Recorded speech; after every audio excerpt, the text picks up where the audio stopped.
Hello everyone, this is आकांश और आज की इस वीडियो में हम बात करने वाले हैं print culture and the modern world की। इस पूरे चैप्टर को हम जस्ट 15 मिनट्स में कंप्लीट करने वाले हैं। वीडियो को एंड तक देखना। Without wasting time, let's get started.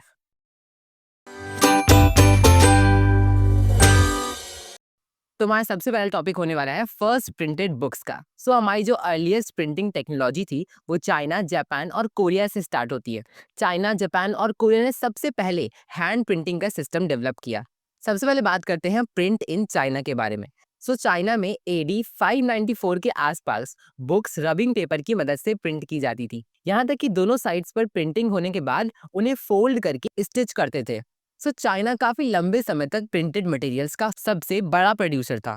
China में सिविल सर्विसेज एग्जामिनेशन के लिए प्रिंटेड बुक्स की डिमांड्स को काफी ज्यादा बढ़ा दिया। 19th सेंचुरी के आखिरी में वेस्टर्न प्रिंटिंग टेक्नोलॉजीज और मैकेनिकल प्रेसेस चाइना में इंपोर्ट होने लगे। इस नए इनोवेशन ने प्रिंट कल्चर को और ज्यादा बढ़ावा दिया। अब बात करते हैं प्रिंट इन जापान के बारे में। जापान में 768 से 770 एडी के बीच में बुद्धिस्ट मिशनरी जापान में हैंड प्रिंटिंग टेक्नोलॉजी को चाइना से लेकर के आए और जापान का सबसे पुराना प्रिंटेड बुक था द बुद्धिस्ट डायमंड सूत्र, जो कि एडी 868 में पब्लिश किया गया। इसके अलावा 19th सेंचुरी के एंड तक जापान में एलिगेंट अर्बन कल्चर का फेज शुरू हुआ। इसमें कलेक्शन ऑफ पेंटिंग्स और अलग अलग टाइप्स की बुक्स काफी फेमस हुई, जिन्हें सोसाइटी के सभी मेंबर्स यूज करने लगे। नेक्स्ट टॉपिक है प्रिंट इन यूरोप। यूरोप में प्रिंटिंग टेक्नोलॉजी का जो एंट्री है वो बहुत इंटरेस्टिंग है। जब मार्को पोलो चाइना एक्सप्लोर करके यूरोप वापस आए तो वो अपने साथ वुड ब्लॉक प्रिंटिंग का नॉलेज लेकर आए और धीरे धीरे ये टेक्नोलॉजी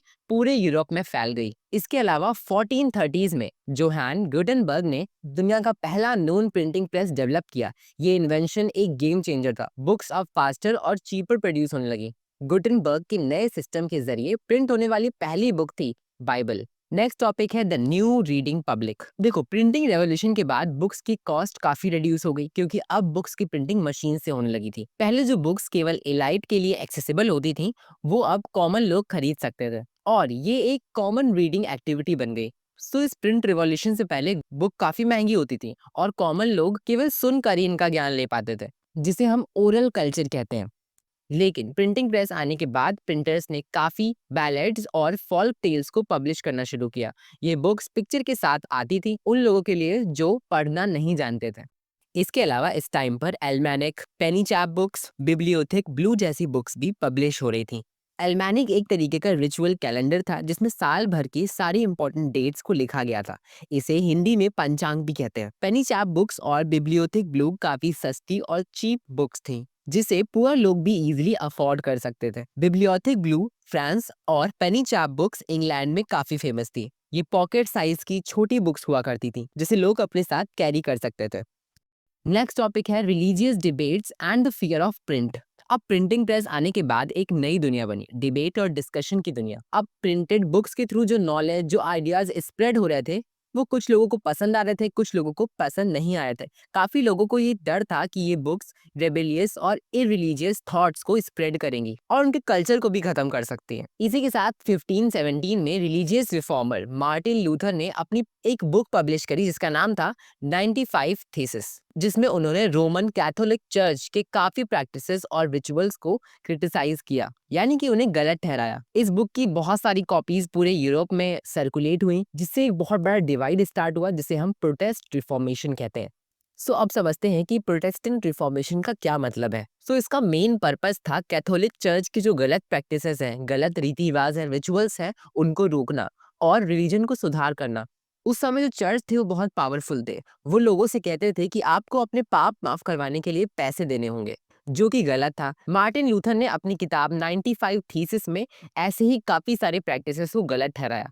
उन्होंने अपनी इस बुक को विटनबर्ग चर्च के डोर पर रख दिया और चर्च के लोगों को चैलेंज किया कि वो उनसे डिबेट करे। अब इसमें दो लोग शामिल थे, कैथोलिक चर्च जो कि ऐसी प्रैक्टिसेस को मानते थे, जबकि प्रोटेस्टेंट जो ऐसी प्रैक्टिसेस को नहीं मानते थे। इसे ही हम प्रोटेस्टेंट रिफॉर्मेशन कहते हैं। फाइनली लोग चर्च के कंट्रोल से फ्री होने लगे। लोगों ने बाइबल को पढ़ा और सोचना शुरू किया। अब इसी पूरे इवेंट को हम प्रोटेस्टेंट रिफॉर्मेशन कहते हैं। हमारा नेक्स्ट टॉपिक है द रीडिंग मानिया। 17th और 18th सेंचुरी में यूरोप के कई हिस्सों में लिटरेसी रेस बढ़ने लगे, स्कूल्स भी बढ़ने लगे, जिसकी वजह से बुक्स की डिमांड भी बढ़ गई। बुक्स अब सिर्फ नॉलेज का सोर्स नहीं थी, बल्कि इसको लोग एंटरटेनमेंट के लिए भी यूज करते थे। बुक्स अब हर साइज, हर फॉर्मेट्स में अवेलेबल होने लगी। अर्ली 18th सेंचुरी में पीरियोडिकल प्रेस का डेवलपमेंट हुआ। इस प्रेस ने करंट अफेयर्स और एंटरटेनमेंट को कंबाइन करके एक नई रीडिंग कल्चर को प्रमोट किया। जर्नल्स और न्यूज़पेपर में वॉर्स, ट्रेड और दुनिया के नए नए डेवलपमेंट्स की इंफॉर्मेशन को पब्लिश करते थे, जो लोगों के बीच काफ़ी पॉपुलराइज हुई। इसके अलावा आइजैक न्यूटन की डिस्कवरीज जैसे इंपॉर्टेंट साइंटिफिक वर्क्स को भी पब्लिश किया गया, जो साइंटिफिकली माइंडेड रीडर्स को काफ़ी इन्फ्लुएंस कर रही थी। इसी में हमारा नेक्स्ट टॉपिक है tremble therefore tyrants of the world. So printing press ने नॉलेज को वाइड स्प्रेड किया और नए आइडियाज को लोगों तक पहुंचाया। French novelist Louis Sebastien Mercier ने कहा था, the printing press is the most powerful engine of the progress and public opinion is the force that will sweep despotism away. उनका मानना था कि प्रिंटिंग प्रेस इतनी पावरफुल चीज है कि डेस्पोटिज्म को मिटा सकती है और लोगों को एनलाइटमेंट दे सकती है। सो डेपोटिज्म एक ऐसी गवर्नमेंट होती है जिसमें एक इंसान या कुछ ही लोगों के पास पूरी पावर्स होती है, सारा कंट्रोल होता है। सो अपनी इस बात से मर्सियर इसी पावर को, डेस्पोटिज्म को हटाने की बात कर रहे हैं। मर्सियर ने अपने कन्विक्शन को और ज्यादा स्ट्रॉन्ग करते हुए कहा, tremble therefore tyrants of the world, tremble before the virtual writer. ये उनका प्रोक्लेमेशन था, जो टायरेंट्स यानी कि राजा रानी, मोनार्कीज को चैलेंज करता था और प्रिंट के पावर को एम्फसाइज करता था। उन्होंने कहा कि अब राइटिंग और आइडियाज से दुनिया बदल सकती है। सो फाइनली बुक्स ने न सिर्फ नॉलेज को बढ़ाया, बल्कि डेस्पोटिज्म या फिर टायरेंट्स यानी कि मोनार्की जैसे सिस्टम के खिलाफ पब्लिक ओपिनियन बनाया और लोगों के अंदर नई सोच को डेवलप किया। अब चलते हैं अपने नेक्स्ट टॉपिक की तरफ, जिसका नाम है print culture and the French revolution. Historians का कहना है कि प्रिंट कल्चर ने फ्रेंच रेवोल्यूशन को काफी बढ़ावा दिया। प्रिंट ने एनलाइटमेंट थिंकर्स के आइडियाज को काफी पॉपुलराइज किया। एनलाइटमेंट थिंकर जैसे कि वॉल्टेयर, रोसो के आइडियाज जैसे कि रीजन, इक्वलिटी और लिबर्टी, फ्रीडम, इन आइडियाज को काफी पॉपुलर किया और लोगों के अंदर क्वेश्चन करने की एक नई सोच डेवलप करी। इसके अलावा 1780s तक लिटरेचर में काफी सारे चेंजेस हुए, जिससे प्रिंट के जरिए लोगों तक आइडियाज पहुंचे और मोनार्की जैसे सिस्टम की अथॉरिटी को लोग क्वेश्चन करने लगे और लोग अपनी सोच को ज्यादा फ्री और ओपन रखने लगे।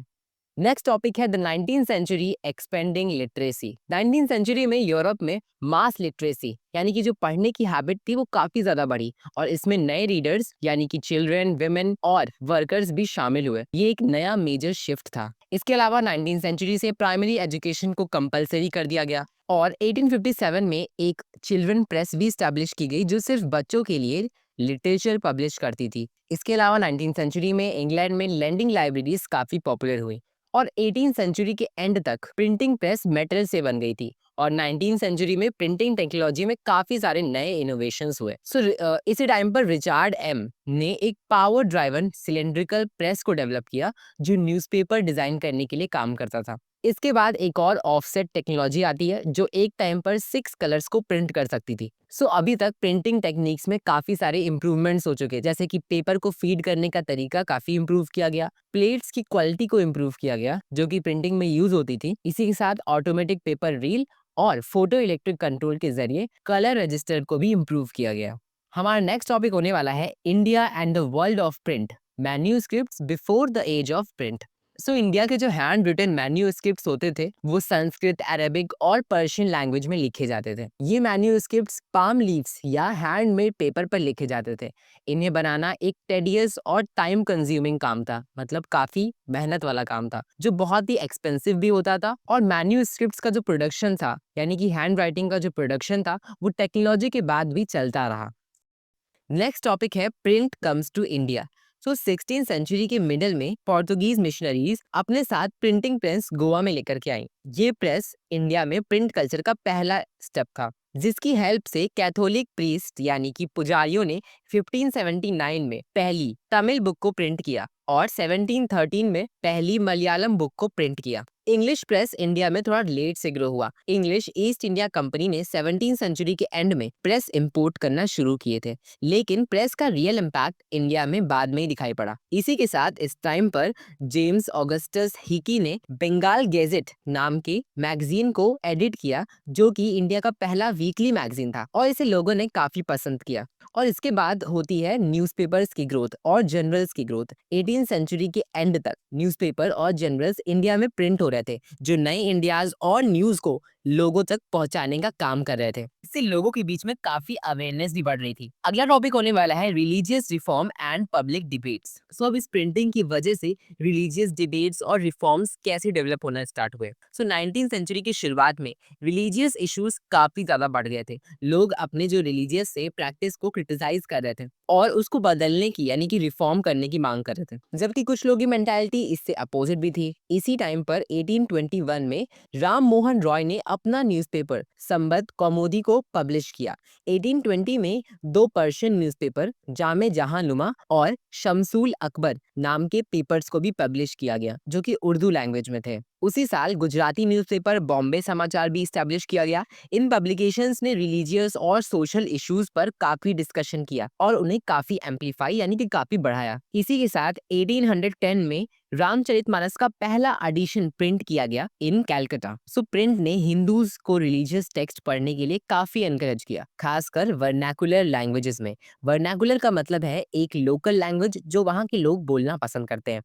आगे बढ़ते हैं अपने नेक्स्ट टॉपिक की तरफ, जो कि है new forms of publication. So time के साथ जैसे जैसे लोगों का इंटरेस्ट रीडिंग में बढ़ता गया, वैसे वैसे राइटिंग के भी नए नए तरीके इंट्रोड्यूस्ड हुए। यानी कि यूरोप में नॉवल एक ऐसा लिटरेरी फॉर्म बन गया जो उन लोगों की जरूरत को पूरा करता था जो लोग नए आइडियाज को एक्सप्लोर करना चाहते थे। इसी के साथ और कई सारे लिटरेरी फॉर्म जैसे कि लिरिक्स होती है, short stories, social political issues पर ऐसे, ये सब चीजें भी काफी पॉपुलराइज हुई। इसी के साथ 19th सेंचुरी के एंड तक अब बाजारों में सस्ते कैलेंडर्स भी मिलने लगे, जो नॉर्मल लोग भी अपने घरों में टांग सकते थे। इसी के साथ कई सारे पेंटर्स जैसे कि राजा रवि वर्मा ने कई सारी विजुअल इमेजेस को क्रिएट किया, जो कि काफी सारे लोगों तक सर्कुलेट हुई यानी कि पहुंचाई गई। नेक्स्ट टॉपिक है विमेन एंड प्रिंट। सो जैसे जैसे प्रिंट कल्चर बढ़ रहा था, वैसे वैसे विमेन में भी रीडिंग की हैबिट इंक्रीज हो रही थी, खासकर मिडिल क्लास घरों में। शहरों में विमेन के लिए स्कूल्स खुलने लगे। लिबरल हस्बैंड्स ने, फादर्स ने अपने घरों की विमेन्स को एजुकेट करना स्टार्ट कर दिया, लेकिन हर जगह सोच एक जैसी नहीं थी।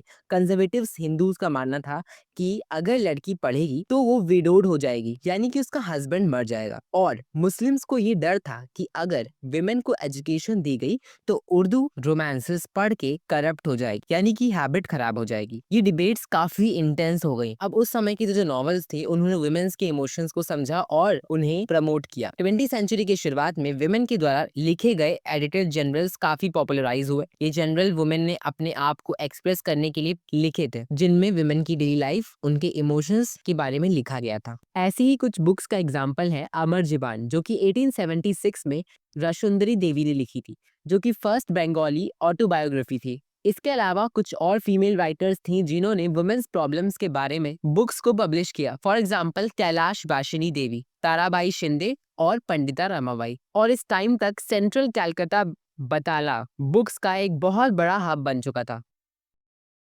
हमारा नेक्स्ट टॉपिक है print and the poor people.